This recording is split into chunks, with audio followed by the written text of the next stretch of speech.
Hello everyone, welcome back to our channel. This is Connected Challenge தினமும் ஒரு word டே 9க்கான connector however. இன்னைக்கு நம்ம however என்ற கனெக்டரை பார்க்க போகிறோம்.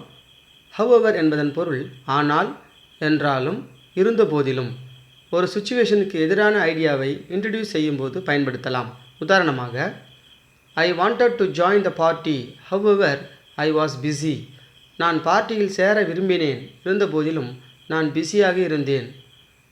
She is very young, however she speaks wisely. அவள் மிகவும் இளமையானவள், இருந்தாலும் அவள் அறிவுடன் பேசுகிறாள். The movie was long, however it was very interesting.